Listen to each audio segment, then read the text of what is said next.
Hello and welcome to the Culture Swally, a podcast dedicated to Scottish news and pop culture. My name is Nicky and I'm joined as always by the man who has 3 pumps and the truth tattooed on his forearm. It's Greg. How are you today, buddy? 3 pumps and the truth. 3 pumps and the truth. It's a motto you live your life by. Yeah. 3 pumps and a taxi home. We're like... You wanted to get that, but you were in too much pain with all the words, so you just got truth instead. Yeah. How you doing, man? All good? All good, yeah. Feels like ages since I've spoken to you. It does, because we're a little bit behind schedule, because I had to go away. The weekend that we would... I know I came back. I was away in America for a week, and I came back the weekend that we would normally record. So we're actually sort of 3 or 4 days late, which means it's been about 10 days since we last spoke. Did we not record early as well? Or am I making that up? Did we record on the Friday night or something? Or yes, the Friday afternoon? Friday, yeah. We took advantage of the Ramadan timings we here did in the Middle East. Yeah, so it has been about like 11 days. And at least this weekend the clocks are changing, so we'll only be 2 hours apart from each other for future episodes, which makes it a lot easier. Does. That hour makes all the difference. It certainly does. Yeah, everything good with you? Yes, all is well here. I bought my wife a Chinese car a few weeks ago. Okay. Because Chinese cars are big business here in Dubai. Yeah. So cheap parts. Yeah. Well, she's gone from a Volkswagen to a GAC. It's not really GAC. It's a GAC. But okay. So she's not sure about it. She was, as usual. I don't want to say a typical woman, because that makes me sound like an old curmudgeon-y chauvinist. But she went away off to see it. Of course, the interior, it's got a few bells and whistles and things. It's got like air-conditioned seats and stuff like that. So she was immediately smitten with it. And then after driving it for, I think it's been about 2-3 weeks now, she's missing her Volkswagen. Oh, why? It just doesn't feel the same? Or... But, I'm going to drive it. We're going down to Abu Dhabi tomorrow, which, as you know, is about 45 minutes, an hour, something like that down there. So I'll drive it down. It'll be the longest that I've driven it. I've nipped down to the shops and stuff, but I've not really driven it. You know what I mean? So it feels, it's fine. I'm not like a big car guy. As long as it goes and it's a decent ride. You know what I mean? It's if you'll pardon the expression. I'm kind of fine with that. I don't need like a big fancy car, unlike evidently the rest of my expat peers here in Dubai. Yeah. Oh, well, I'm sure. Well, we'll look forward to your review of the GAC once you've driven it for 45 minutes on the next episode. Did you remind the listeners what you drove for a number of years when you lived in Dubai? I had a Golf GTI. And before that? And a Jeep Wrangler. And between that? a Dodge Challenger. I do like those. I do like them. But they're quite expensive. I don't know. You're the only person I really know who's had one, so I don't know what their reputation is like, sort of for reliability and stuff. But they are cool. Mine never let me down. The pure reason was I sold my Jeep and I was going to get another Jeep, and then I thought, I don't know, and then I decided I was going to get the Volkswagen had just relaunched the Scirocco, and I was going to get the Scirocco. And there was a guy I worked with. He was a British guy. And I remember him saying to me, you could have a Scirocco at home. Get something you couldn't have at home. Yeah. And I was like, you know what? I'm going to get a new Jeep. So I went to the dealership, and it just so happens that Jeep and Dodge were the same dealership. And I walked through, the salespeople were busy. I walked through and I saw this Challenger, and I was like, I've always wanted one of these. Like, they're just so fucking cool. It's the same price as the Jeep. And a couple of weeks later, I went and collected my new Dodge Challenger. Did you have the monologue from Vanishing Point running through your head when you were looking at it? Here comes the Challenger. No, I did. I loved that car. It was ridiculous, but it was nice. People moved out your way on Shakeside Road when you were coming behind them.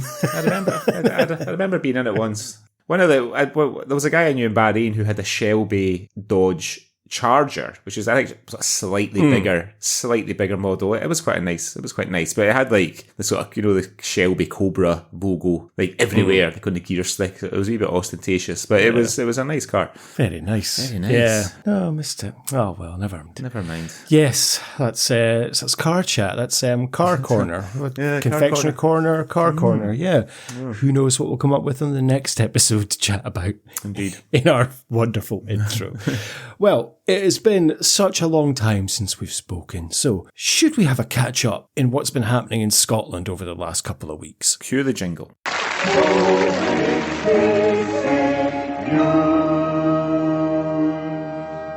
Hello, this is the Outer Hebrides Broadcasting Corporation, and here is what's been going on in the news. Okay, Greg, what have you seen in the last couple of weeks you'd like to share with me and our lovely listeners? Well, big news from the world of Scottish soaps, or Scottish soap, because I think we've only got one these days. Basically, River City is going to be disappearing from our screens in autumn next year.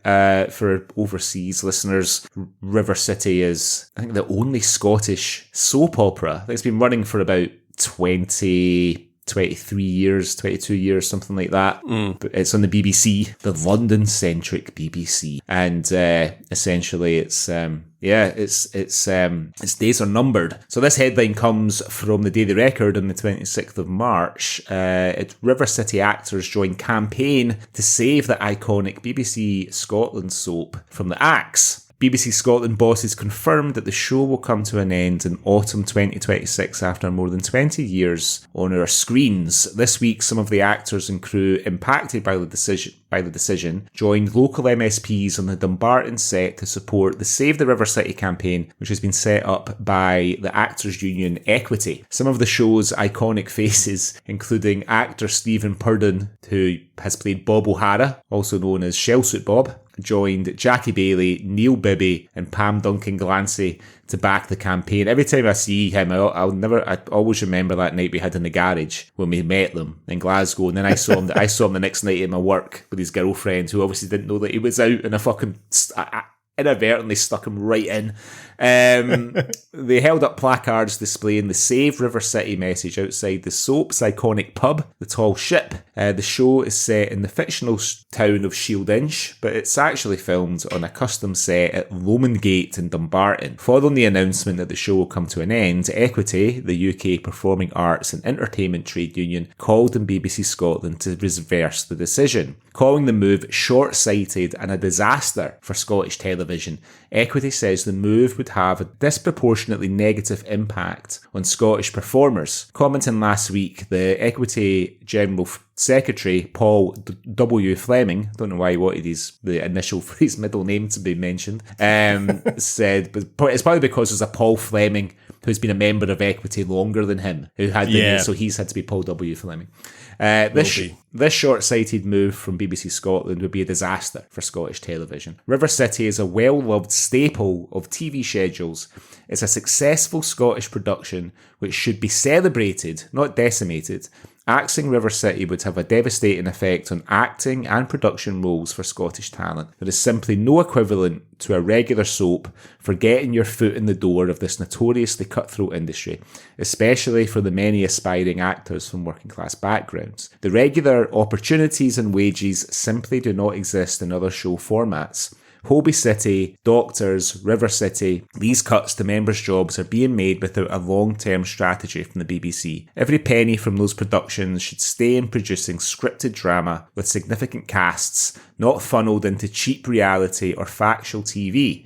The best way to do that is to keep River City running for the audiences who love it. BBC Scotland must rethink this move and take action to safeguard investment in domestic Scottish continuing drama. Beck2, the union supporting staff and freelancers across the creative industries, echoed the calls for a rethink. The head of Beck2, Philippa Childs, said the closure of River City is incredibly disheartening. The loss of such a long-running production is devastating for the workers impacted and the local industry. The production served as a good training ground for industry talent and provided important work opportunities for TV crew in Scotland. It's hugely disappointing to see creative jobs lost in Scotland, a place which reflects the fantastic diversity the BBC should be representing. Many of those who work in River City are freelancers for whom this news will be a particular blow given the ongoing uncertainty in the UK's production sector and precarious employment prospects. I suppose that the sort of continued rise of streaming is maybe part of the problem, right? Because the days of like the national grid spiking when programs like Coronation Street had a big event or whatever it might be, or EastEnders had a big event, I think those days are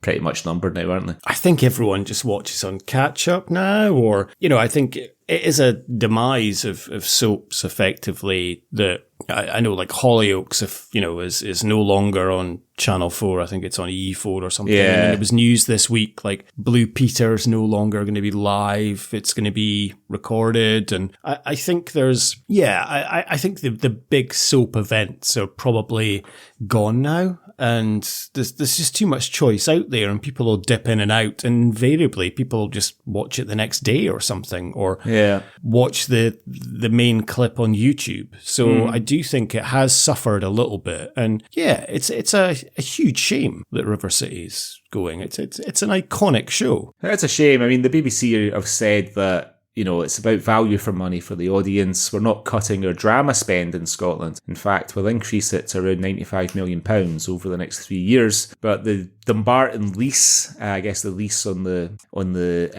studio and the set is coming to an end next year. So the overriding factor has been an audience-driven one. So to your point, I guess people aren't tuning in the same numbers as they were before. I think I read somewhere the other week that even Coronation Street is reducing the amount of times it's on the TV. I think it's going back. Really? Yeah, because when I was a little boy, it was only on Monday night and Wednesday night. And when I've been home over the last few years, it seems to be on sort of Monday, Wednesday and Friday. And sometimes if there's like a big storyline, it's on every night of the week. You know what I mean? Okay. So they're cutting back, and I think Emmerdale is doing the same. So yeah, I think it's, I mean, we were looking for something to watch a few weeks ago, and it's really, really difficult. You know what I mean? Like, because there's so much to watch. I've got Netflix, we've got Disney Plus in the house, we've got OSN, which is the sort of Middle East HBO screener, but so it shows all the HBO stuff, as you know, and also movies and things. It's a pretty decent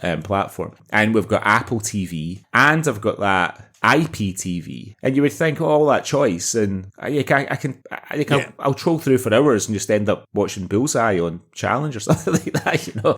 Yeah. It's really difficult to choose anything to watch. Exactly. Yeah, you kind of go back to what you know. Yeah.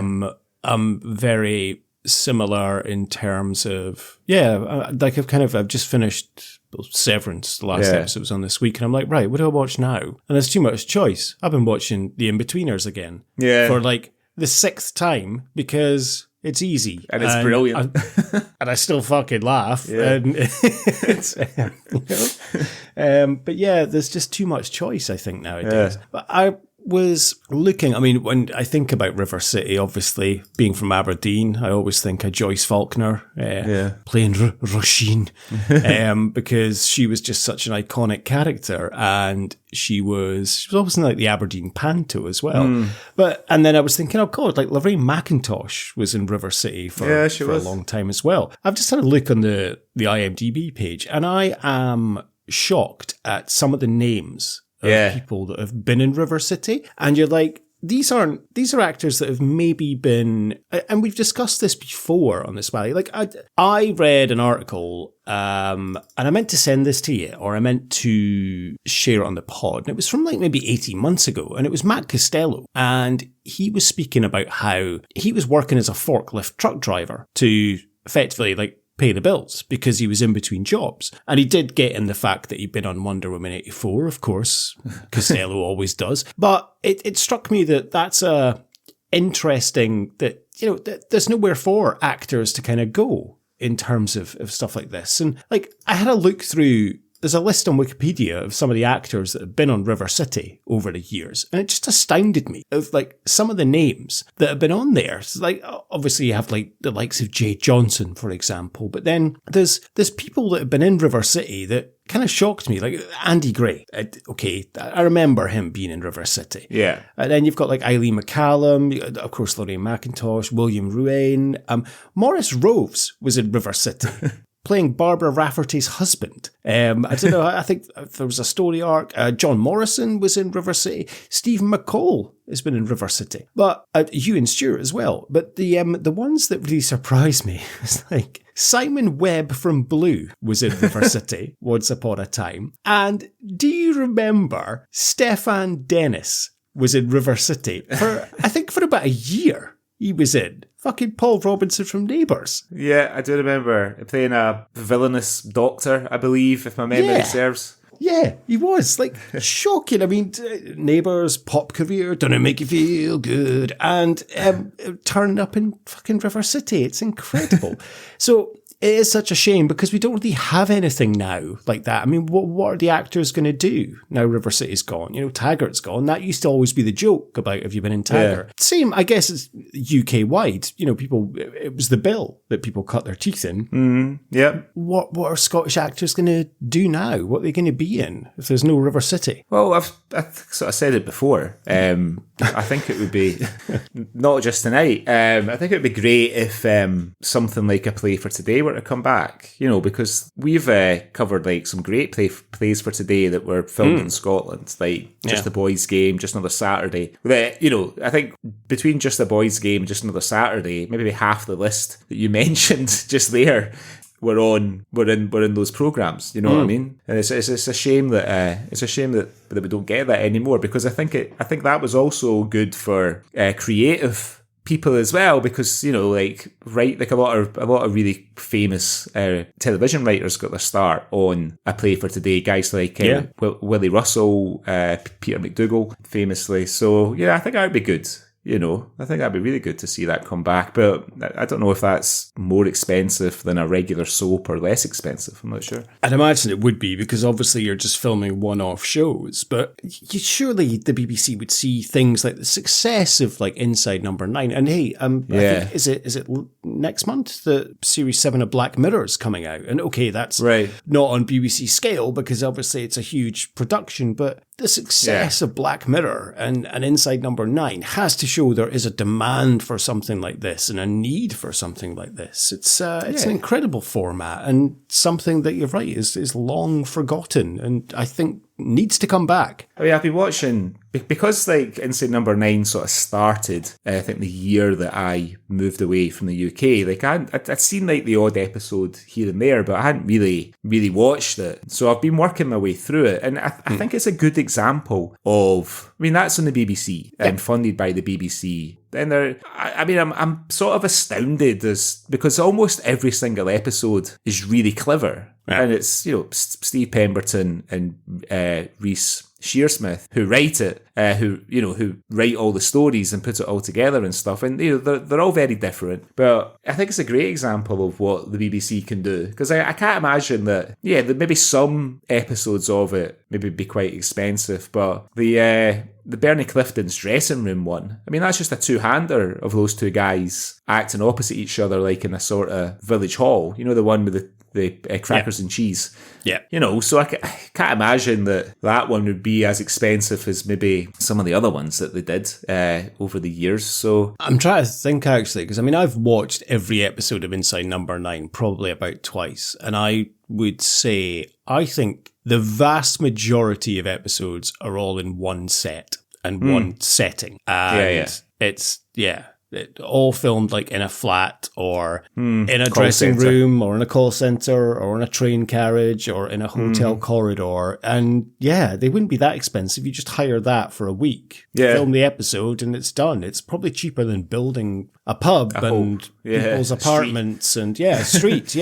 Probably in the long run. So I don't know. But it's something that I think needs to come back. You're right. Well, you know, it's a long time until autumn 2026. So let's see what happens. Maybe the BBC will have a change of heart. Yeah. Well, let's wait and see. I wouldn't hold your breath. Anyway, that's my first story this week. What's your first story? Well, I'll jump in with Greg with a story about a new Scottish TV show. So we'll give the BBC flack. This is STV. They're obviously committing to new Scottish talent and new Scottish shows. This is from the STV website last week. A former Glasgow bouncer has created, written, and starred in a gritty gangland drama on STV Player despite having zero filmmaking experience. This is what I want to hear about. This is what we're wanting to talk about, Greg. Anton O'Donnell came up with the idea for a 45-minute film while working on the doors of bars on Glasgow's Sauchiehall Street.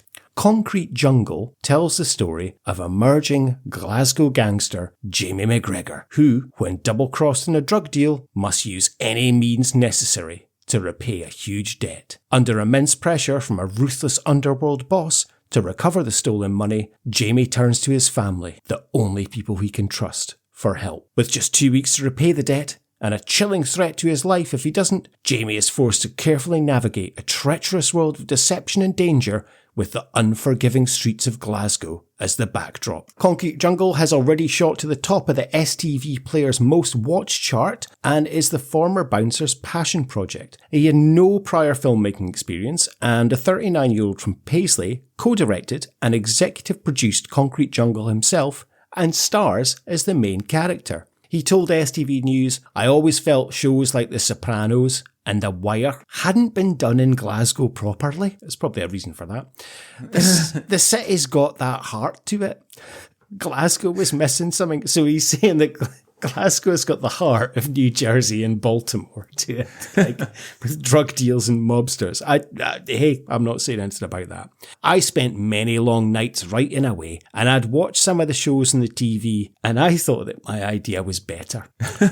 A lot of people told me I was wasting my time and my money, but because it was my first time doing it, I had that naivety, delusion, and the drive to do it myself. I was working 18-hour days between 2 jobs, and I wanted to film the pilot in a week. That was 7 years ago. I hired 2 talented lads to help me bring my vision to life. Cinematographer Brian McIntyre and co-director Graham Watt, who also edited the film. I realised on the first day it was going to be harder than I thought, but I came home high as a kite. I was obsessed about it 24 hours a day.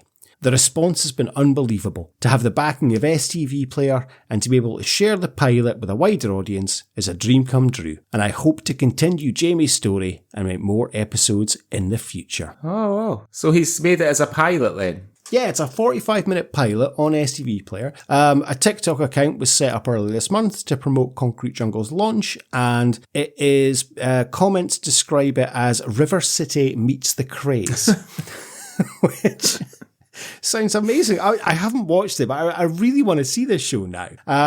Richard Williams, managing director of Digital STV, said, along with major soaps, dramas and sporting events, it's hugely important for us at STV to back brilliant homegrown independent filmmaking, and Concrete Jungle fits that bill to a T. Anton has created a compelling story with multi-dimensional characters and relatable Glaswegian dialogue, and admirably brought his vision to work on the screen through sheer tenacity and hard work. We're delighted to give Concrete Jungle a home on STV Player and continue STV's legacy of supporting emerging talent across Scotland. Fuck you, BBC.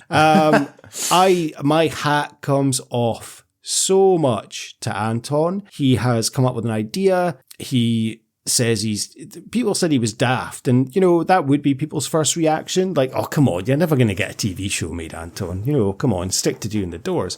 He's fucking done it, and Anton, fair play to you. My hat comes off to you, and I can't wait to watch Concrete Jungle. I'm really excited about watching it. It sounds great. River City meets the Craze. I mean, I got a lot of respect for that, because it's not that easy to it's never been easy to get something made that you've come up with yourself, but to get something made and actually make it yourself, you know what I mean, and get it on a platform and everything else, like and like STV. I mean, it's basically Scotland's Channel 3. Yes. So yeah, it's great. Really, I'm absolutely chuffed to bits for him. Yeah, no, I'm really pleased for him. So, Anton, I'm sure we'll watch it, and I wouldn't be surprised if we do Concrete Jungle at some point on the Culture Swally. You're an ex-bouncer, so we're going to give it a very good review, obviously, in case you come and stove our heads in. But so you let us in the next time we turn up at the garage or whatever. But yeah, it just shows that hard work pays off, that he's had this idea, he's come up with it, and, fair play. We spoke about that earlier. You're saying there's nothing to watch. He's been sitting watching stuff and thinking, I could do better than this. And he's fucking done it. It's funny I'm mentioning New Jersey, because I went to New Jersey last week for like an afternoon to look at some bits and bobs for work. Yeah. And it's a fucking bland place. Yeah. Yeah. You kind of go through the Holland Tunnel from New York and you come out in, I think it's Jersey City. Like you literally come out and it's like you've crossed continents. You know what I mean? It really is. Yeah. But no, good for him. I've always thought, they've never really had like because Glasgow, unfortunately, has always had a bit of a reputation as a city where, and there's some. When I was doing my research for this week's news, there seems to be like a big sort of gangland sort of violence and vendetta and stuff going on right at the moment. But it's always had that. Unfortunately, it's always had that sort of stigma about it.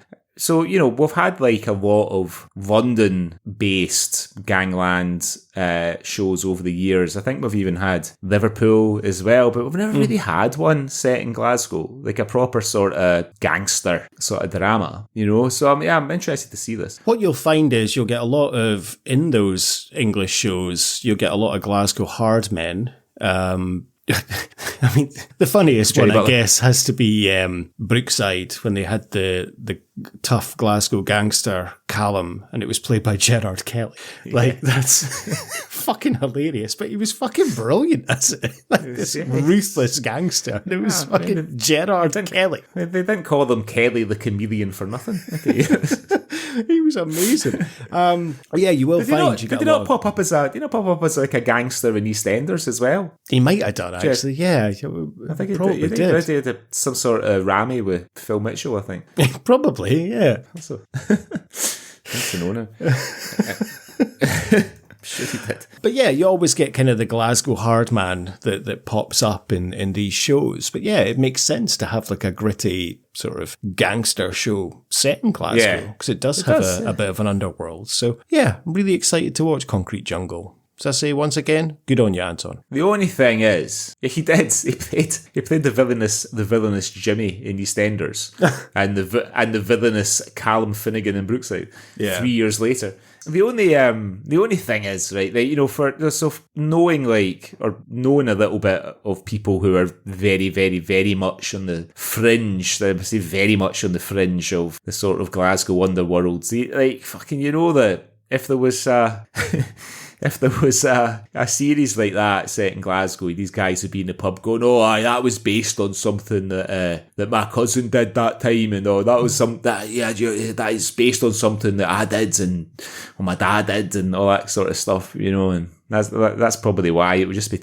so fucking tiresome for everybody in Glasgow to listen to these fucking boring cunts. Well, there you go. Concrete Jungle is available on STV Player for any of our Scottish listeners, or for any listeners that have a VPN and can access the STV Player. You will have to put up with Susan Coleman doing a lot of bank adverts. She's still doing them. I don't know, to be honest. It's been a while since I've watched anything on STV Player, but I do remember that it was a lot of Susan Coleman last time I was there. I think the last thing I watched on it was Nest of Vipers, the Taggart series for this very podcast. Oh, that was a while ago. Yeah, a while ago. Yeah.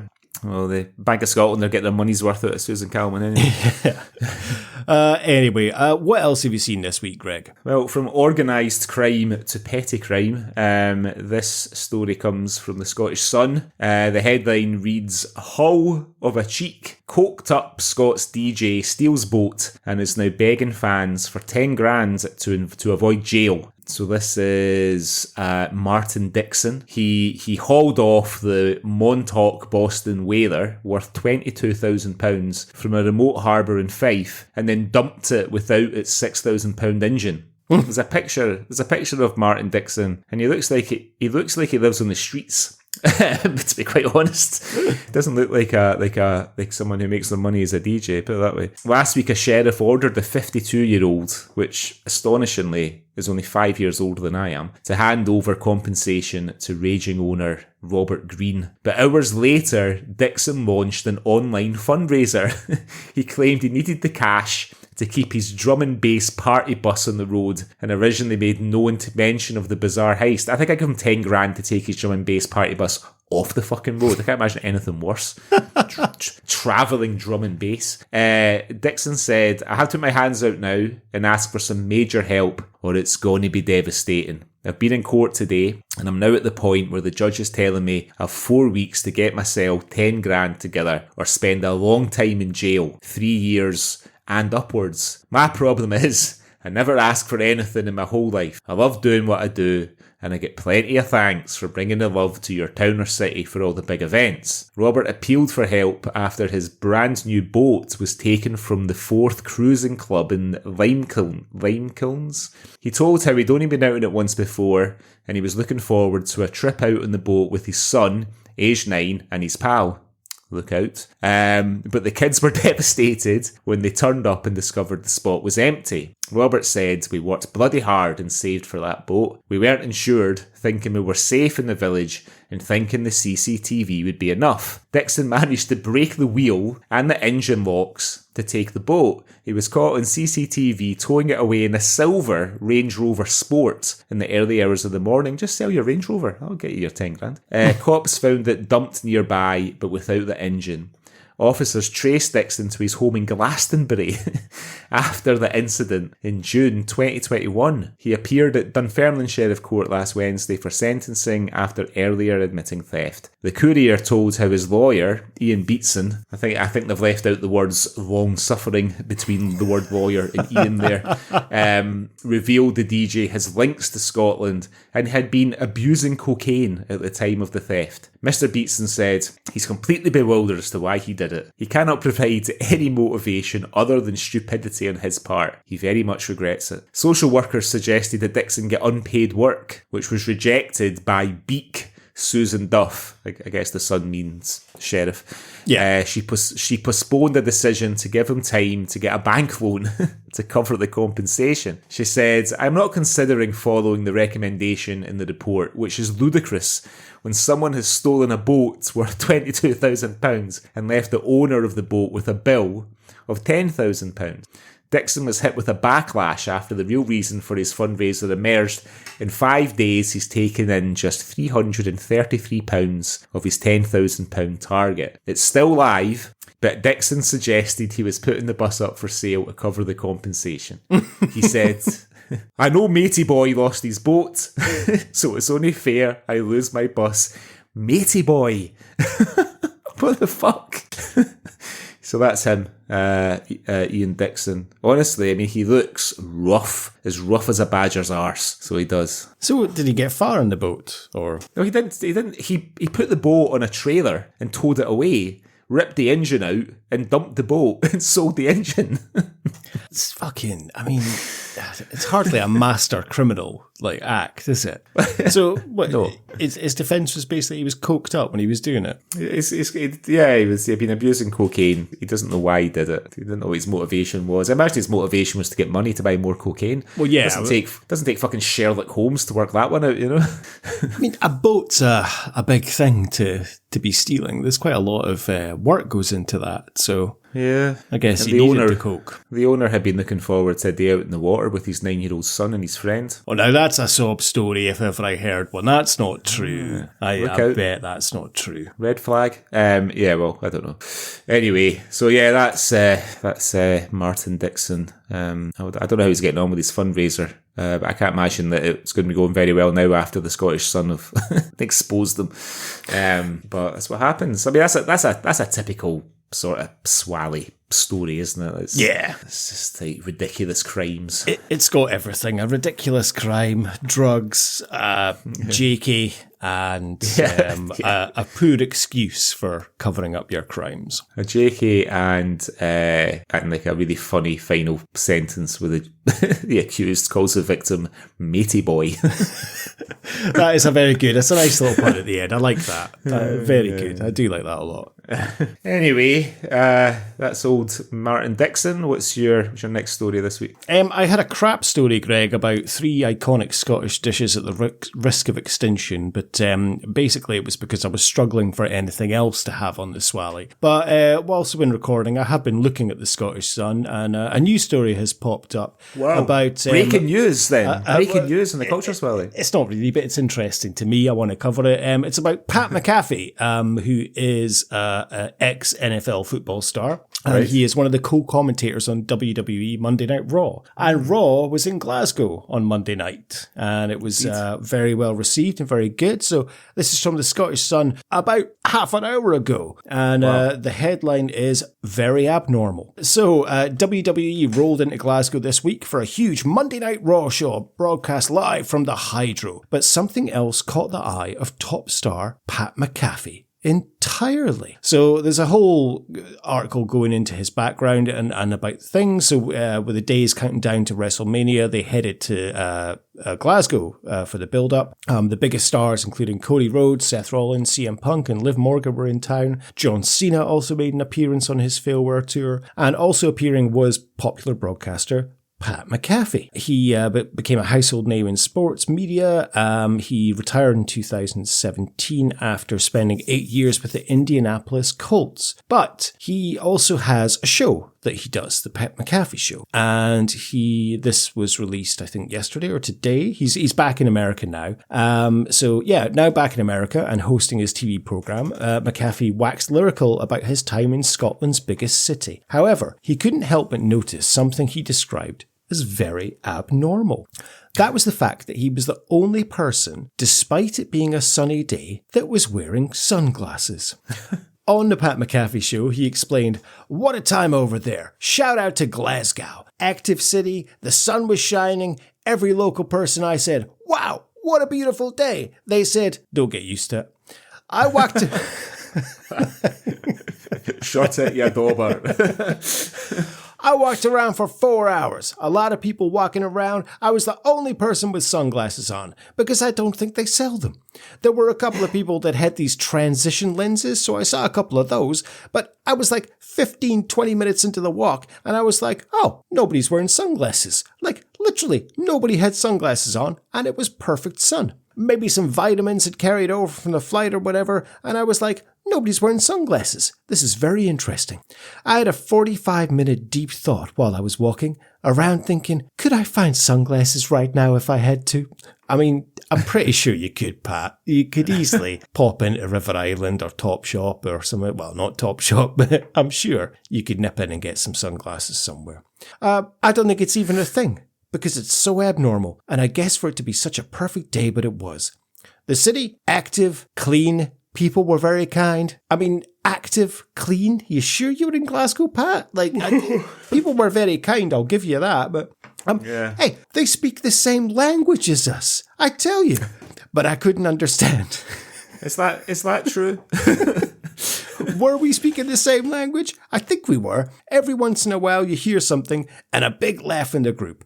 And I felt really left out after a couple of things. I'd recommend Glasgow. Quick flight, only a 4-hour time difference. McAfee got into the spirit of Scotland by donning full Highland dress for the live broadcast. He headed for a Glasgow kilt shop to hire his Highland wear for the night, and he absolutely loved it. He continued, "McGregor and Macduff was the place. I guess I should expect this in Scotland. It was a really happening spot." A kilt shop was a really happening spot. It's just like come from Happy Days or something. There were like 10 people who worked there. They were acting like they were bartenders, but they were actually kilt tenders.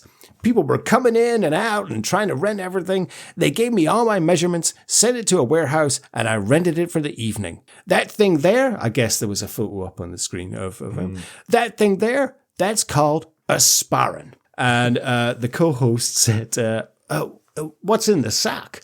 And McAfee, pointing it to the skiing dude, explained, oh, that's a knife. Yeah, I had a knife in my sack there all night. So there we go. That's Pat wearing a kilt for the first time on Raw and walking around Glasgow being amazed that people don't wear sunglasses. I remember after we had been at Han McSolo's wedding, It'll never get old. I'll never get old.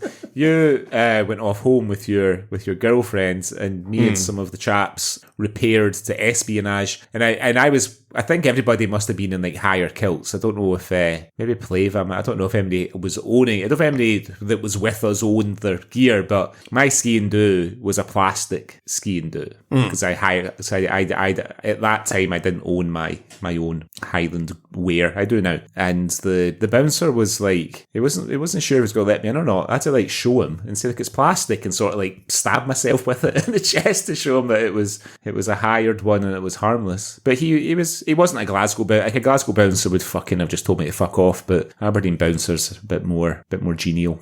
I remember I didn't get in to a club once. It was Halloween and I was dressed as oh fuck it.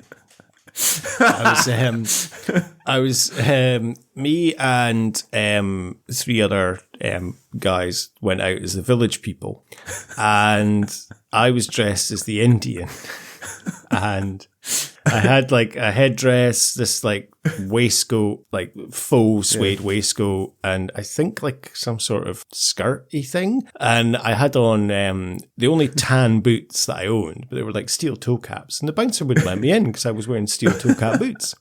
I'm like, that's your reason? I'm dressed as a fucking red Indian, but you're not letting me in because I was wearing steel toe cap boots. I wouldn't mind, but it was fucking Chicago Rock Cafe in Aberdeen. I'm like, oh no. Do you know how much I will kill it in there as soon as YMCA plays? I'll bring the house down. No. He wouldn't let me in, fucking arsehole. Oh. What did you have to do? Did you have to go home? I just went to the 24-hour shop, got a pie, poured a bottle of brew, went home. Something else got the heat dress ripped off it that night.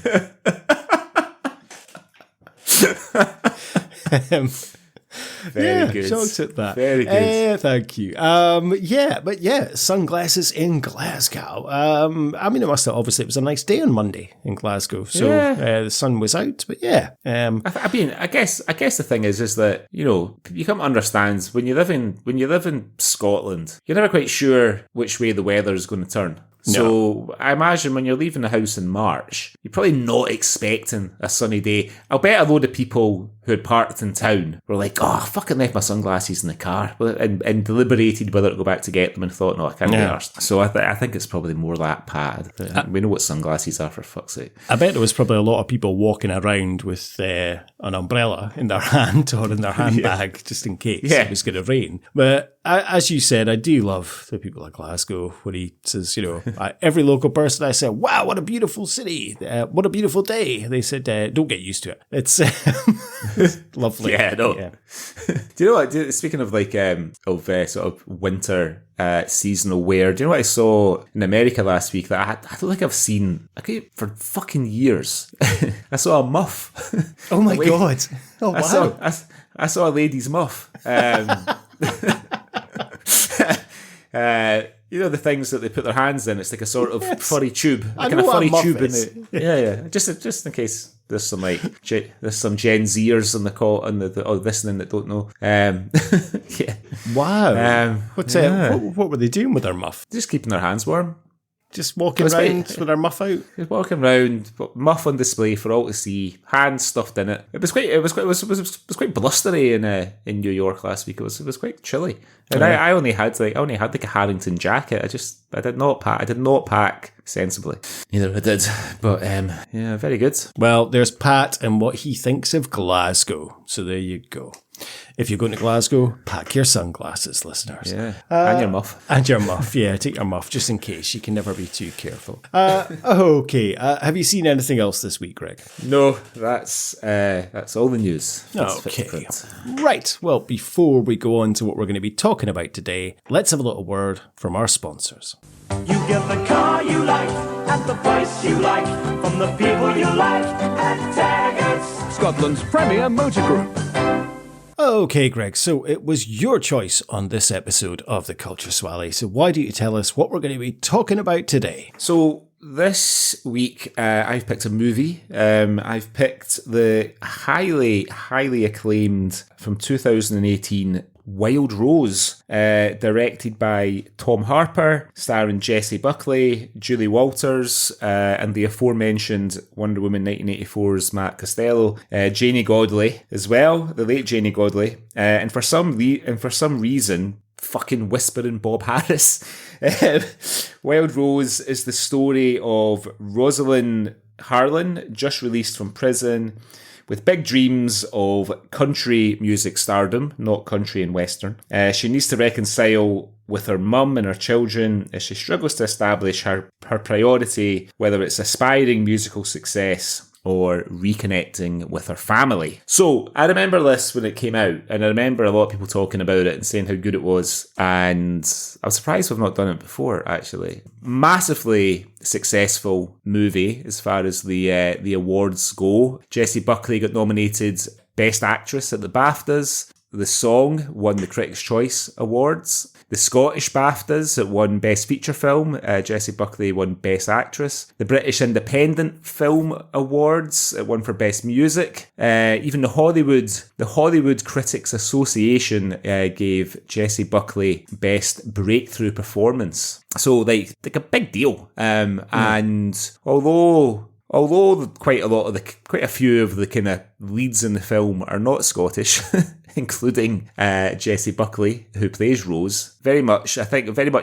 feels like a Scottish film, and it seems to be shot mostly on location in Glasgow. So I hadn't seen it before, as I just mentioned. I don't think you'd seen it before either, right? No, I had not. First viewing of Wild Rose. I was aware of the film. I didn't know too much about it, to be honest. So I kind of knew the rough storyline.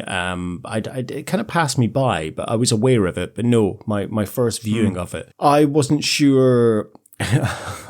Whenever I think of that, I always think of I wondered if it was going to be like the 1979 film The Rose, starring Bette Midler.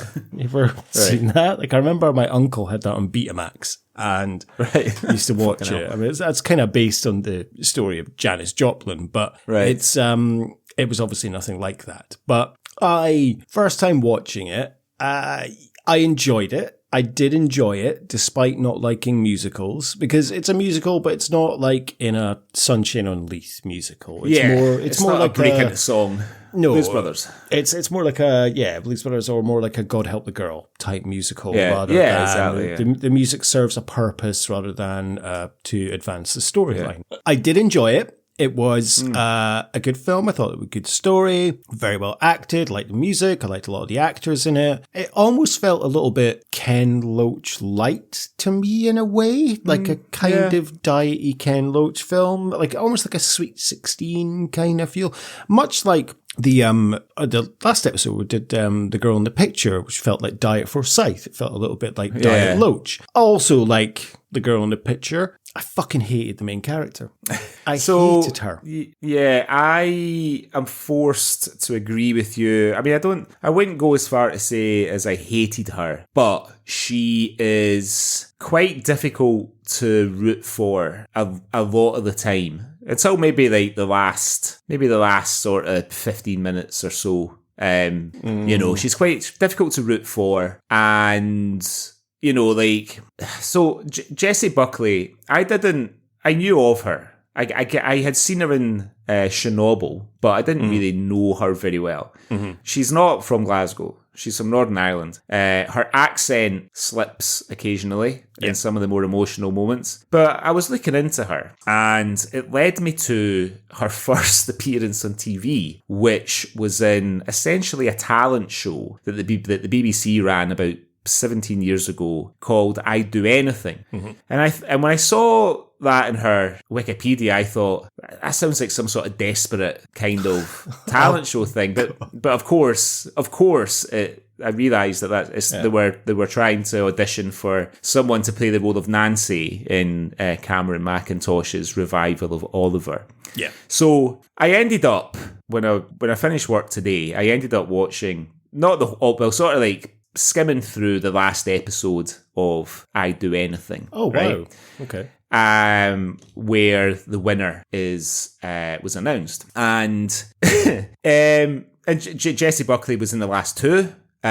She ended up losing to a girl called Jodie Prenger. Now, if you look at Jesse Buckley's career, she has definitely won, right? Because she is incredibly celebrated and respected. And to give her due in this film, she's got a fucking hell of a voice, right? Yeah. She's got a brilliant voice. So Jodie Prenger is 10 years older than Jesse Buckley. She is... Well, how can I say this without getting cancelled? I mean, you've already said that the words Red Indian on this episode.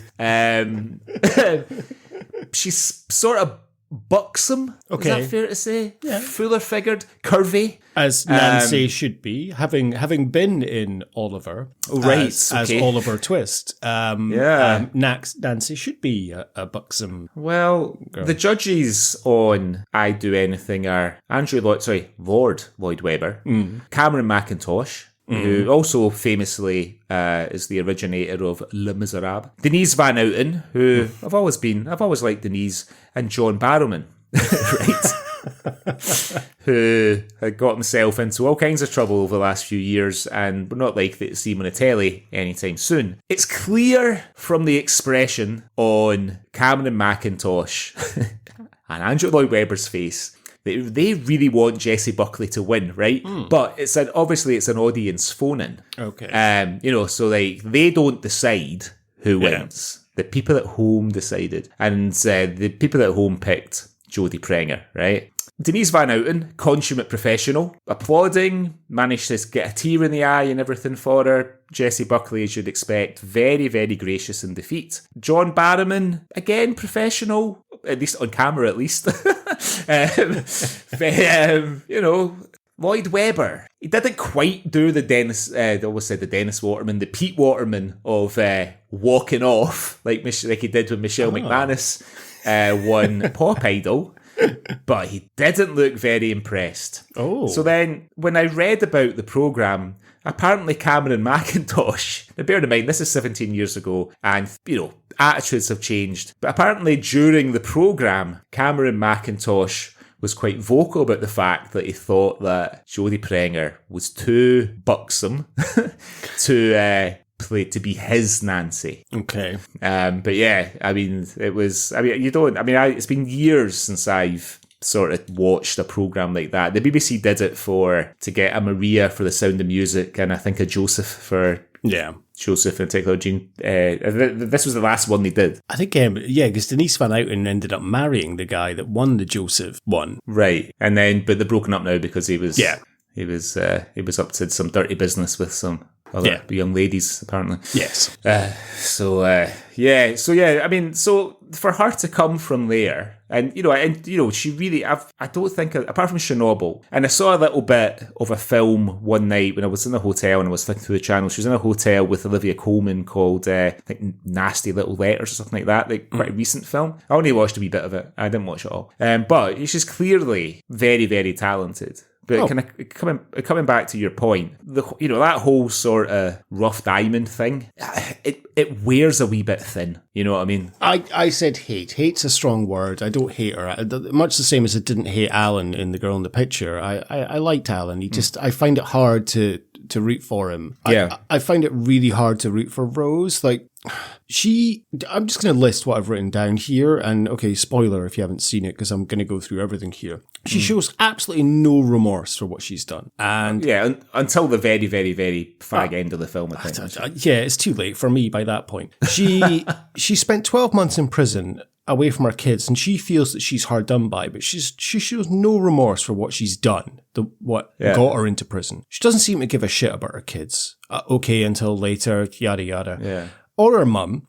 she even goes to visit her fucking boyfriend and get pissed and stoned before she goes to see her kids. I get it. Going to Nashville and becoming a country singer is her dream, but it's all a solo dream for her. Not once does she mention it's to give the kids a better life or a better future. It's all about her. She just seems to assume that her mum's going to continue looking after them. She gets a job that her mum's friend has helped her get, and she doesn't even seem grateful for it. On her first day, she steals, gets pissed, and then shows no gratitude when her employer, who for some reason seems to see something in her and wants to help her, she shows no gratitude for that. And in the end, she takes her mum's money, which was probably put aside to fucking bury her mother, and just fucks off to Nashville and then comes home after a couple of days because she didn't like it.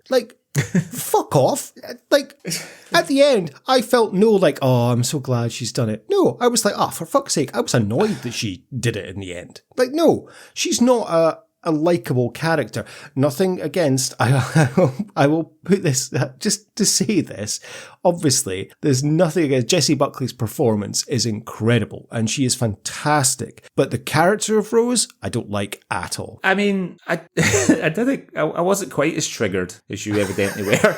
I really was. By Rose's journey. I think the last sort of maybe 20 minutes, 25 minutes are the sort of strongest part of the film, because, she sort of realises that she's got her priorities all wrong. And even when she goes to Nashville, she sort of achieves her dream, because she gets to sing a wee song on the stage at the Harlan Theatre, which apparently is a big deal in country music. And she realises that she's missing her kids and everything else, and sort of goes back again. I didn't get that part. I have a different interpretation.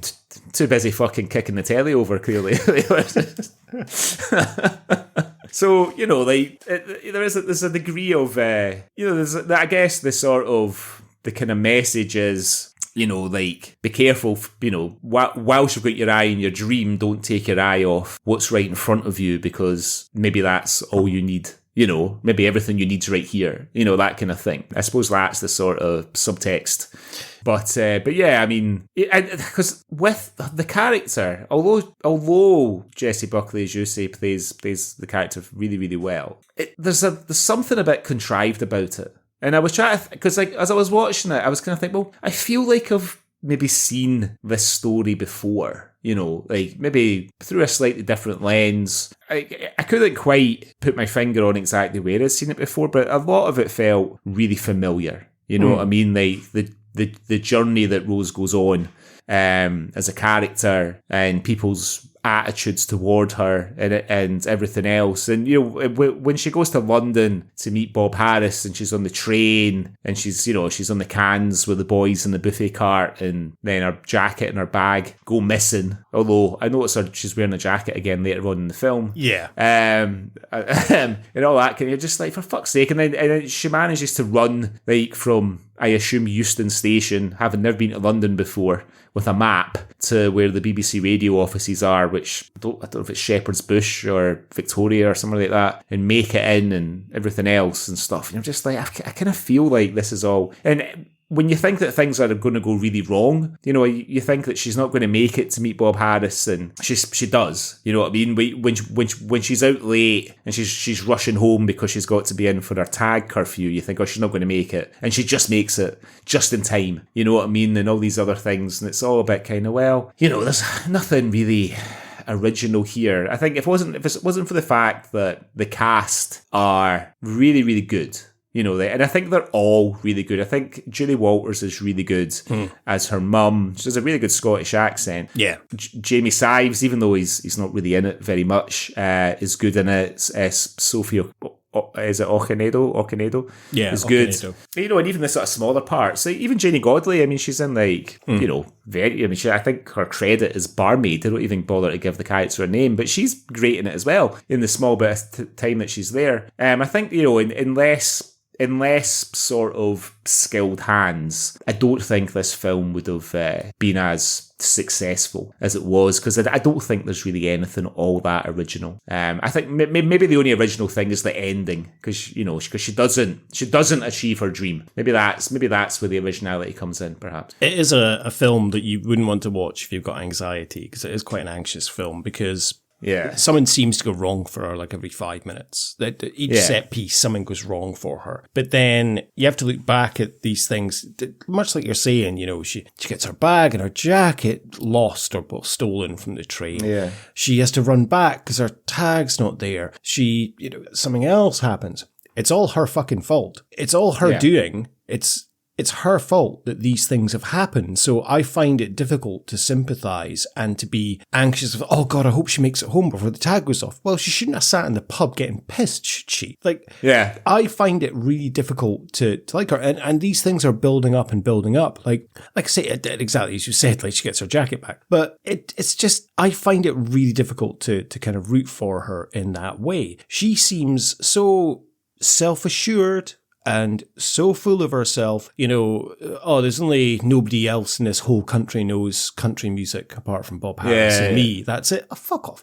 Well, haven't you gone in for one of those TV talent shows? Oh, they're not for folk who can sing those programmes. They're for folk who want to sit in on a Saturday night and watch the TV. Yeah, but isn't it a way of meeting someone here who can introduce you to someone over there? There's nobody here. That's why I'm away. No one in the whole of Britain knows anything about country music. Except me. Except you. Yeah, and Bob Harris. Who's that? Well, he's a DJ at BBC Radio 2. Pure legend, man. Ancient wee guy. And he knows everything about country music. All the stars. They're his pals. That's great.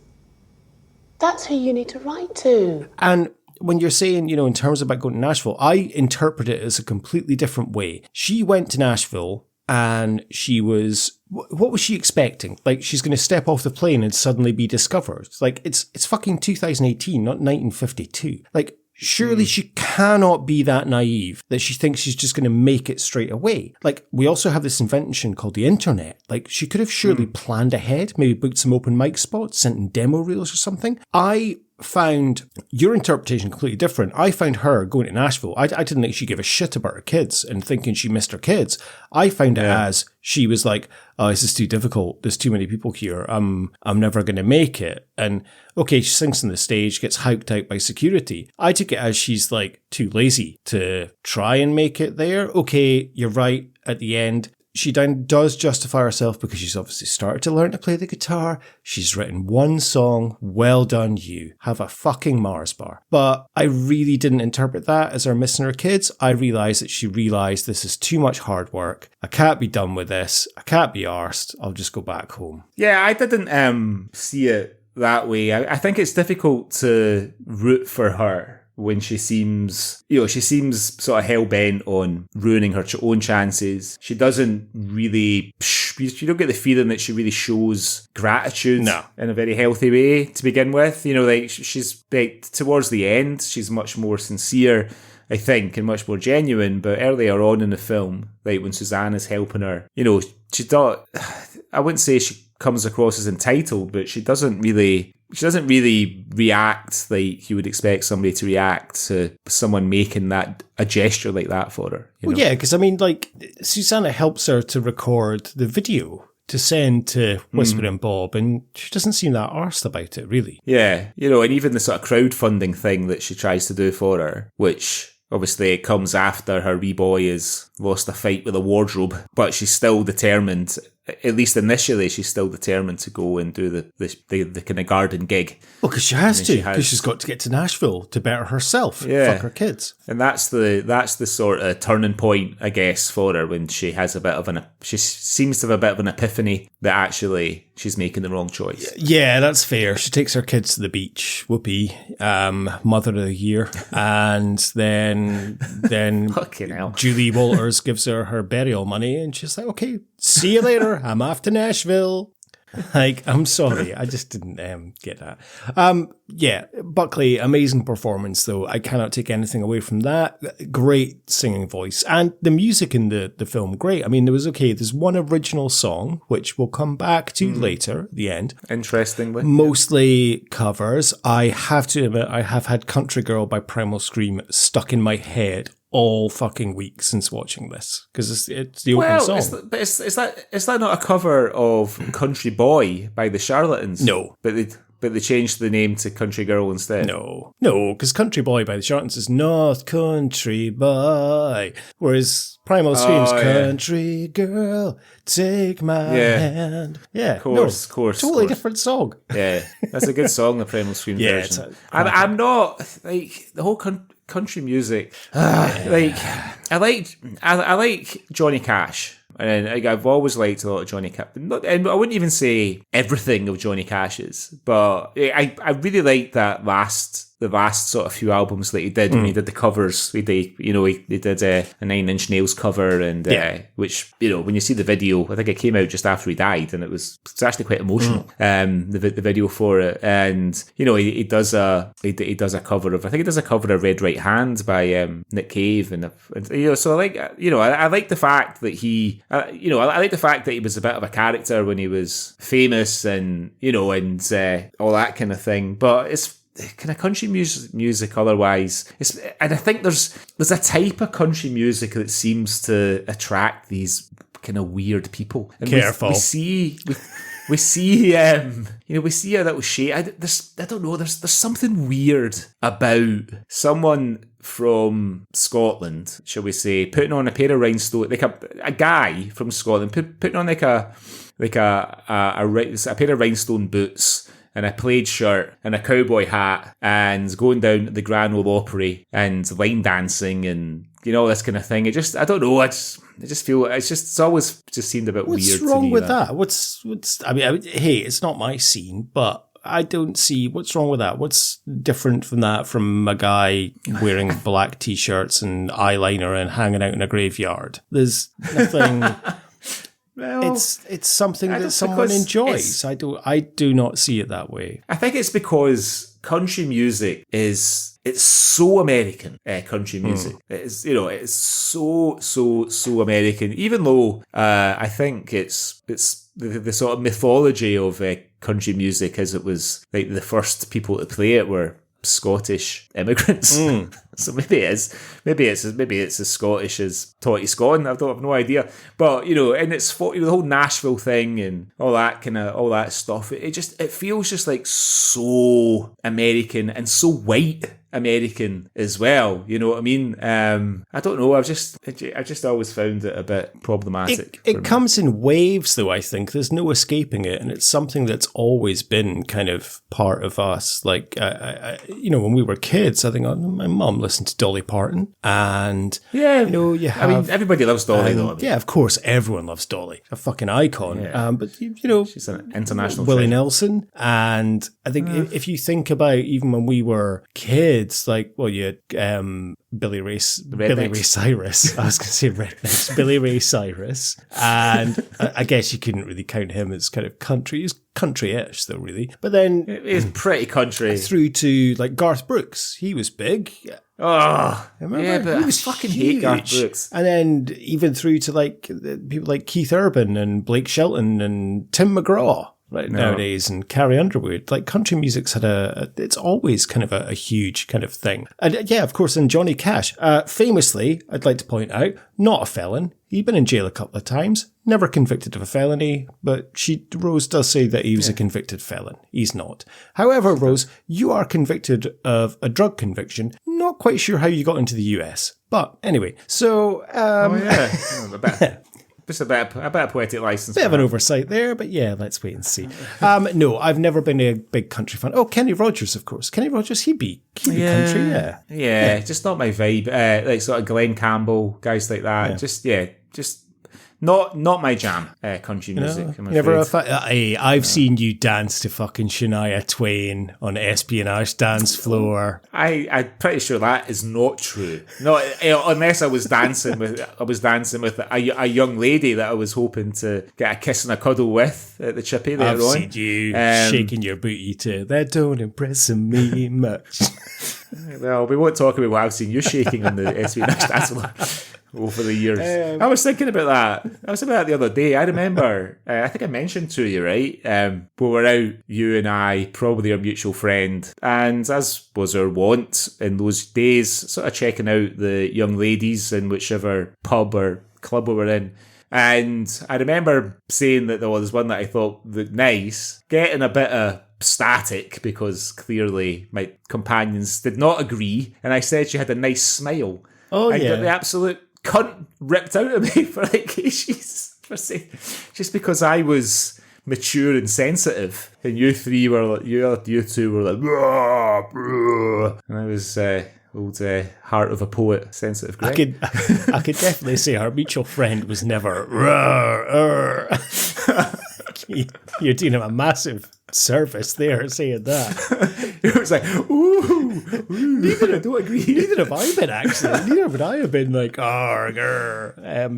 No, I know. I can't say anything, though, because one of my favourite musical artists started off country, so... It was Alanis Morissette. Taylor Swift. Taylor Swift. So, yeah. But yeah, the music anyway. I've had Primal Scream stuck in my head. Whispering Bob Harris is all right, isn't he? He's not one of the bad ones. Yeah, no, I think he's okay. I know that he has, because I actually follow Whispering Bob on Instagram, because country music's not the only music I think probably mostly these days it is, but occasionally he does the odd documentary on the BBC about sort of music from the 60s and 70s, which is very much my jam, as long as it's not country. And I know he's been quite poorly. He said sort of been struggling with cancer and stuff like that, but he seems to be on the mend, so good luck to him. Yeah, he does see. There's not many of those guys that probably. I think there's just him and Tony Blackburn that it's okay to still be all right with. Yeah. Because even John Peel, I think, there's some questions around him as well. Yeah, there is. The highly respected John Peel. Yeah, I think we'll just leave that there. I think one of my favourite songs when I was a kid, would that be classed as country? Was Gene Pitney, 24 Hours from Tulsa. I think that would be Nah, that's not country, is it? Pitney's not. Nah, he's not country. That's pop. Yeah. You can't beat a bit of Pitney. That's that song that he did with Mark Almond. Something's got a hold of my heart. That one. A couple of pints and we'll get to the start. So, Jesse Buckley is great. Julie Walters playing her mum. A fantastic Scottish accent. Would you expect anything less from Julie Walters? You just can't go wrong with Walters. No. I mean, for the first thing I ever saw her in was The Secret Diary of Adrian Mole. Where she plays Adrian's mum. That sort of, she does that kind of Leicester accent, and I think she might be from Leicester actually. Julie Walters, but yeah, I mean, just phenomenal. She's like, I think Olivia Colman's a bit like the new Julie Walters in the sense that they both started off doing a lot of broad comedy and have become like incredibly distinguished dramatic actors. That's a great shout, Greg. I'd never thought about that, but you're right, actually. Very good shout. Coleman's followed Walters has blazed the trail for Coleman to come behind her. I'm trying to think. I mean, I think Julie Walters probably for me would have been Victoria Wood or Buster. Would have been one of the first things I'd seen her in. Yeah, Buster. Yeah, that's a great film, Buster. I loved Buster. My mum had the soundtrack to Buster. It's quite a good mix of classic 60s stuff like the Hollies and a bit of Collins. I think my mum had that as well, and I'm sure she had the VHS of Buster as well. I remember always used to love watching it because like one of the opening scenes, and he's like just throws the fucking garbage can through the window and steals the dress that she wants or like that. Yeah. Cracking film, Buster. But we're not speaking of Buster. But yeah, Julie Walters, for my opinion, she's the only character, apart from Jamie Sives' character, in this film that makes sense. And even then, Walters changes her mind. and gives her the money that, as I said earlier, she's probably spent 20 years working in the bakery, scurrying away for her headstone. Yeah. But no, she's just going to be burned in a box because her daughter is fucked off to Nashville for a jolly and spent her money. Not happy about that. But yeah, Julie Walters, great. You can see the scene where she's effectively giving her daughter all the instructions for, this is for the water, this is for the gas, this is for the TV license, you'll have to pay this. You're like, she's only been in prison for 12 months. Surely, she knows how to do all this stuff. Like, it's not like she's been inside for, 30 years.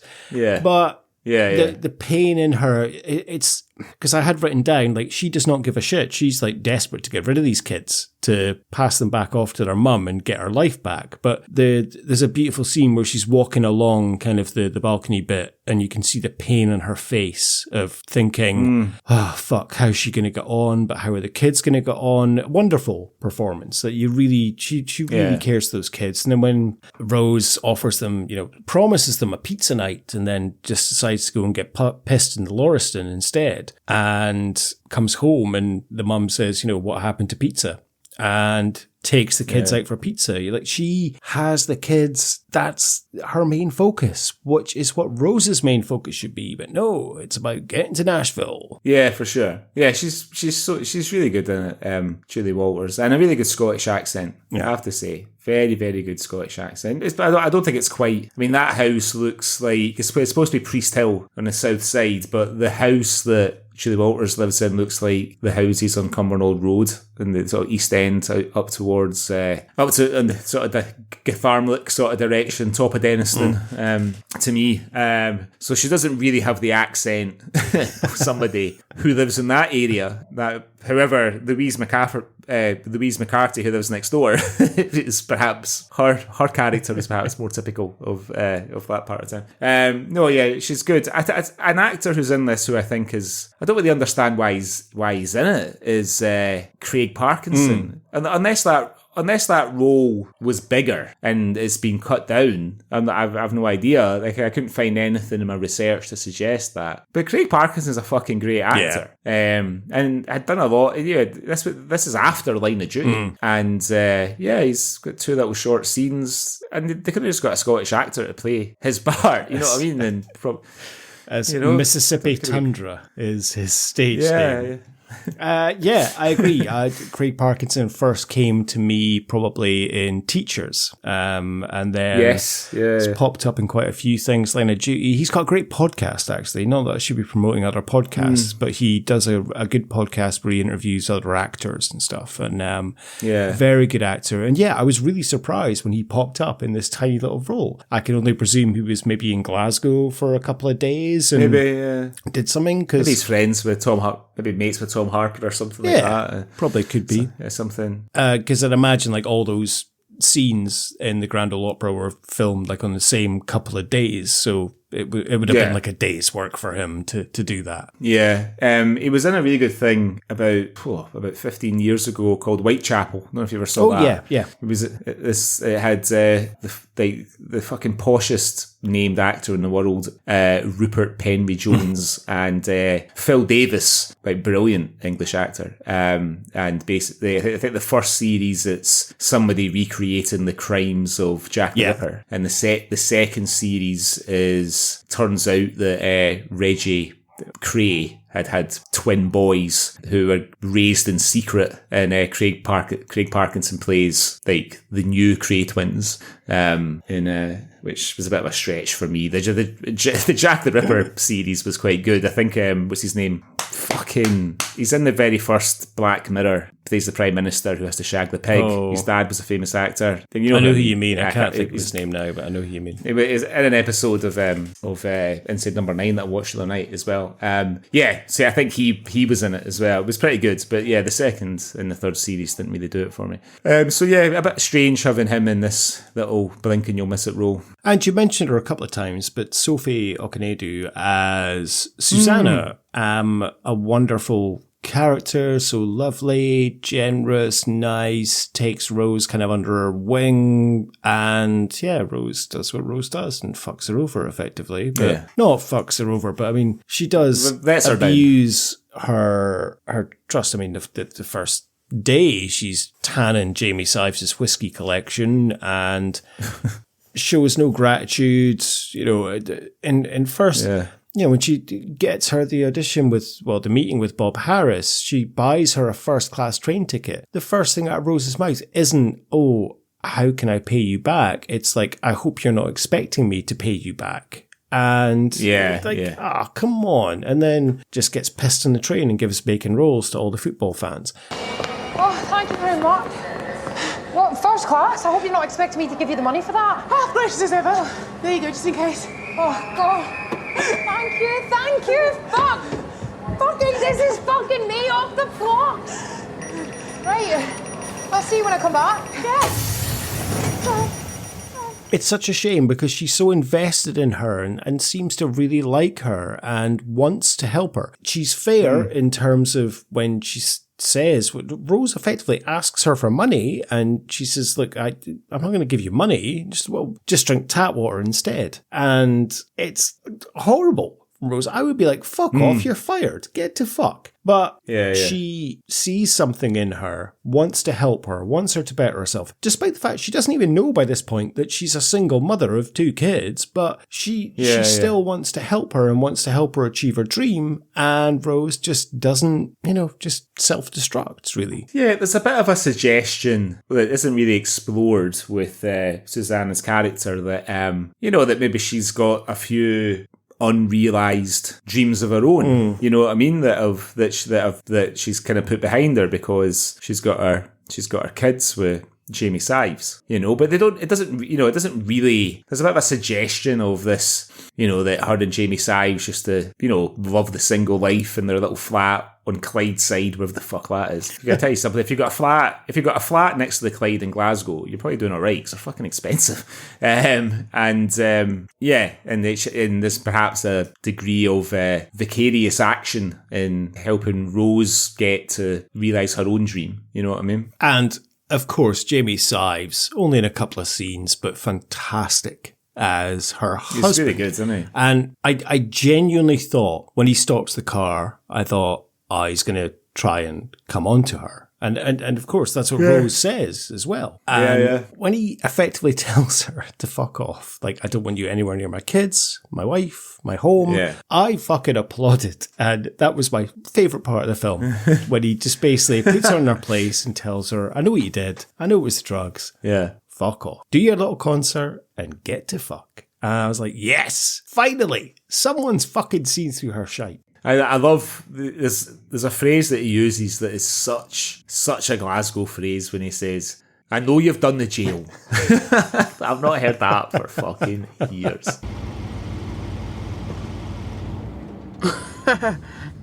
What, is this the one where you try and stick it up to Daily Woman? No. This is the one where I tell you that I'm onto you. I know you did the jail, and I know what you were in for.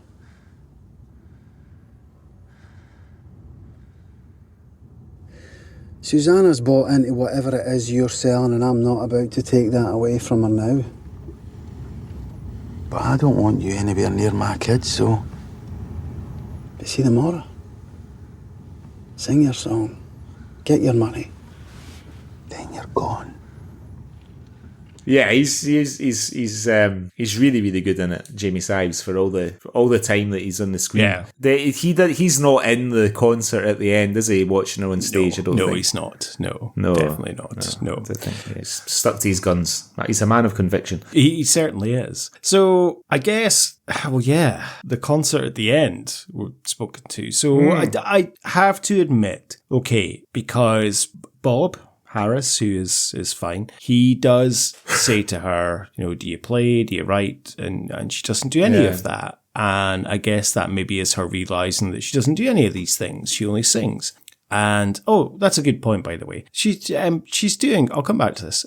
She's doing the Susanna's Party, the fundraiser, and she's giving her band, like, they're rehearsing, they're playing. Is she giving the band a cut of the money? Or is she just taking it all to fuck off to Nashville for her jolly? The band expect to play for free. Right. That was something I wondered. Well, maybe the band were the winners in that they got to keep all the crowdfunding money. That's a good point. Yeah, maybe they played a hoedown afterwards, yeah. But she obviously realises that's the fact. She comes back to Scotland, and we go to a year later. She is on stage at Celtic Connections, singing a song, Glasgow, No Place Like Home, and with her band that she's written herself, and she's playing the guitar. And at that moment, I should have been like, oh, fuck, she's done it. Whereas I was like, oh, fuck, she's done it. And difference to my cadence there. But fair play. Okay, she's realised this is the way to do it. And I admire that she's realised, no, it's hard work and dedication that's going to get me there, not just stepping off the plane to Nashville and suddenly being discovered. She realised it's going to take hard work, and fair play to her for that. So I know you'd said the last 15 minutes or so you realised she's kind of found it. For me, it was the last 30 seconds. But good on her for that, and great song as well. Yeah, it's a good song. And when I first read this, I thought, someone's made that up. But then I watched a interview with Miss Clara from Back to the Future 3, Mary Steenburgen, who co-wrote the song. Yep. Because apparently she's been writing songs for about 20 years or so, and she's got a little team that she writes songs with. There's a bit of a side gig. She's published, and she submitted the song for the film, and it was picked. Did she go into explanation in that video as to how she started writing songs? She didn't, but she said with this song, she says her best friend is from Glasgow. Okay. She'd been there a couple of times, and she read the whole script of Wild Rose. You know what I mean? She wasn't just given a sort of synopsis of the plot. She asked for the script so she could read the whole script. To help her write a good song. So how did she get into writing songs? Old Mrs. Danson. And ex-Mrs. McDowell as well. You know, she used to be married to Malcolm McDowell. Yes, I think I did know before that, Ted Danson. She went in for surgery on her arm about 20-odd years ago and got put under general anaesthetic. And then she woke up and all of a sudden she could hear music in a different way. And just had all this music and lyrics in her head that she never had before and started writing music. Wow.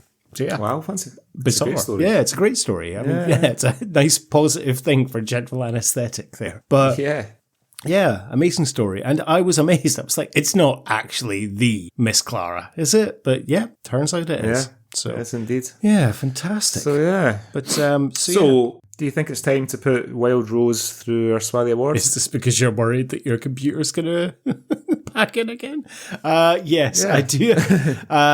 Yes, Greg, let's put Wild Rose through our Swally Awards. What's the first award? So the first award is the Bobby the Barman Award for the best pub. And I was gratified to see that not only did they use the exterior, but they also used the interior of the famous Lauriston Bar in Glasgow, which I think has remained pretty much unchanged since maybe the 1960s or earlier. I'd love a pint in there. I've had a pint in there before, but years, a long time ago. I had obviously it's Glasgow's Grand Ole Opera, the bar's in Nashville, but yeah, it's the Lauriston. Of course. I'd not be going for a pint in the fucking Grand Ole Opera. Fuck that. When I saw the pub they were in, I was like, that looks like a cracking pub. And then when she runs out, I was like, oh fuck, it was the Lauriston. Oh yes, that's the Bobby the Barman Award sorted. So yes, definitely. Ironically, when I worked at Frankie and Benny's at Glasgow Quay on Paisley Road, when I would get the bus from Langside, I used to go past the Lauriston every day. And sometimes when we were heading back, if we were finishing at 5 o'clock, some of my colleagues and I would sometimes go and get a quick one in there before we got the bus up the road. The other half of that irony is that the Quay Leisure Park sits almost right behind the Grand Ole Opry, right near the top of Paisley Road. So, so there you go. Irony. Next awards, our patron saint. There was definitely a part for Cosmo in this film, by the way, for fuck's sake. I mean, who looks better in a check shirt and you know what I mean? And a pair of jeans with a big belt buckle on. Who looks better than James Cosmo? He would have been great as like Janie Godley's husband behind the bar. Yeah, for sure. Good old Cosmo. So, the James Cosmo Award for being in everything Scottish. So I think there's one sort of fairly clear winner in Matt Costello, but I think it's worth giving a wee special mention to Louise McCarthy as well, because she's been in quite a lot of stuff of late, isn't she? I had written Costello, but obviously it's a very blink and you'll miss it role as well. Eileen Carr also, isn't it? Do you know Eileen Carr? She's one of the prisoners that shouts, "Go on your cell, hen." But yeah, I would agree. I think, I think it's fitting to give them. Yeah. Next one then, the Jake McQuillan Award for your T-Zoot Award for sudden violence. There's not a huge amount, but I would say when she beats up Mississippi Tundra near the beginning. But she's lucky she didn't fucking get put back inside after that, because all it would have taken for him to call the police and she'd have been back tag off, back in jail, and that's your Nashville dreams fucked. You don't phone the... Oh, nobody likes a grass. especially in the Grand Ole Opry. I had that. I also had although we don't see it, unfortunately, when the wardrobe tries to fucking kill the most annoying little boy in the world, Lyle Harlan. Next award then is the Hugh McGregor Award for extreme nudity. No nudity. I don't think there's anybody you'd want to see with their clothes off in it anyway, really, to be honest. Well, you see her boyfriend's bare arse. Oh, yeah, you do when you go to the bath. That's right. And then, but I had written down shagging in the park, because that was sort of close to that. Do you have anything else? Just the boyfriend's bare arse? The bare arse, yeah, that was it. So quite a lot of choices here. What'd you go for here? The Frank Begbie Award for extreme language. I like to stick with the classics, and I just really enjoyed the way she delivered it. And it's the first swear word of the film, really, but it's when she gets her tag on and she's walking out of the prison with her cowboy boots, and it's just the way she delivers it. Fuck's sake. I really like that. But yeah, there is a lot. What did you pick? Well, I mean, it's not gratuitous, but I liked, you mentioned it earlier on, but the scene where I think Mississippi Tundra says nobody wants to see a convicted criminal on stage, and she says Johnny Cash was a convicted criminal, you ball bag. So not the most gratuitous swearing, but I thought nice use of the word. Nice use of the term ball bag. Okay, next one then. Archetypal Scottish moment. What did you go for this then? So, raging at an inanimate object seems quite Scottish when she has a fight with a security gate. But I also had mince and tatties for tea. Oh, yeah, of course. Ah, yeah. I did like that. Yeah, I don't have mince. My mince is your mince. Yeah, I like that. Yeah. That was a beautiful line, actually. Yeah, My mammy's mince. Yeah. What did you go for? I went with realising your dreams are just that, dreams. And let's be more realistic about things. Just be fucking doer.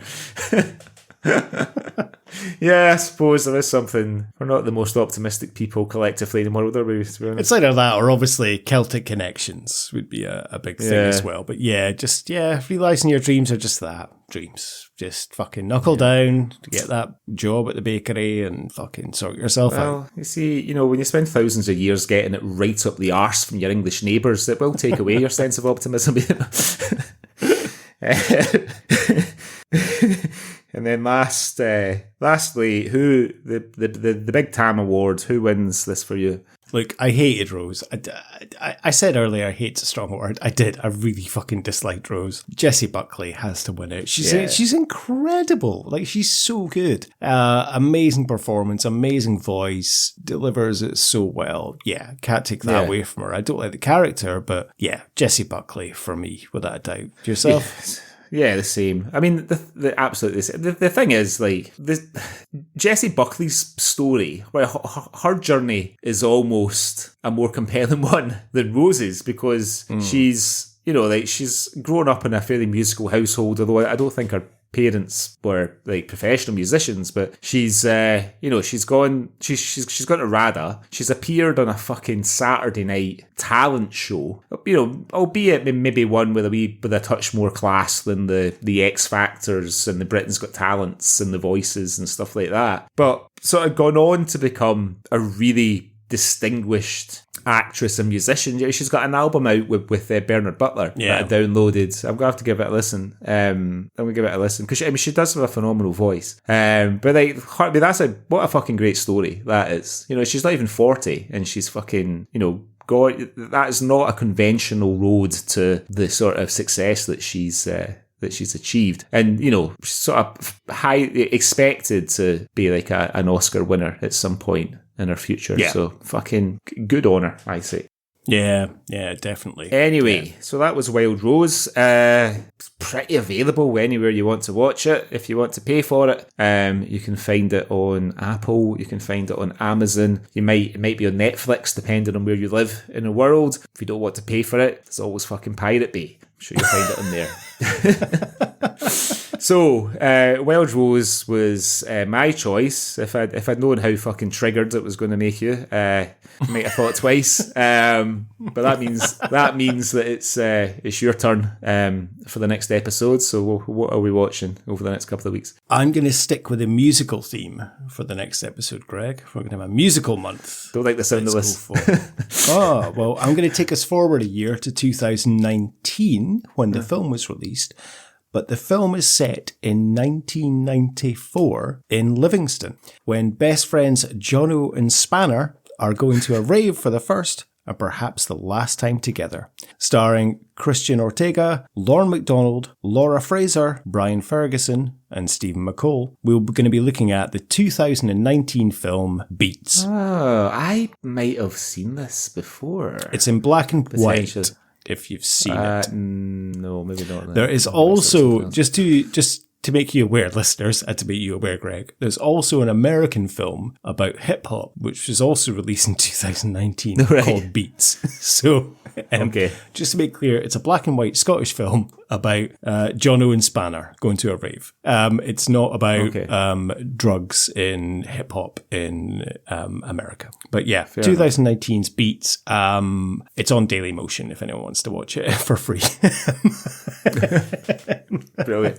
But yeah, so there we go. That is what we're doing on the next episode of the Culture Swally. Brilliant. All right, well, thank you very much for listening, everyone. Hope you enjoyed the show. If you want to get in touch with us with anything you've seen online, anything you'd like to request, or if you just want to say hello, you can email us, cultureswally@gmail.com. We are on Instagram @cultureswallypod. We're on the toxic platform X. We never post there @swallypod. It's been on my to-do list for the last 3 weeks to do like Blue Sky or Threads, and we are on Threads, but I don't even know what the social is. I'm going to sort that out in the next couple of weeks and get that sorted. But we have a wonderful website that you could go to contact us as well, don't we, Greg? We do. You can find us at cultureswally.com, and where there's links to our socials, links to all the episodes, and a few features. Come and give us a bit of traffic. Wonderful. Right. Well, Greg's about to have a nervous breakdown because this episode has been fraught with technical issues. I'm about to have a nervous breakdown because I need to try and edit this episode, and because we're recording it a week before release, I need to get it done. So we are both off to have nervous breakdowns. Are you up to anything else tonight, Greg? Exciting? Maybe if anyone's up for it, watch the 3rd episode of Adolescence, which I'm sure our listeners will be all over. It's big news, the new Netflix Stephen Graham, Jack Thorne vehicle. Although the only thing is, Ashley Walters is in it, and every time I see him come on the screen, 21 Seconds by So Saw the Crew comes into my head, somewhat ruining the serious nature of the drama.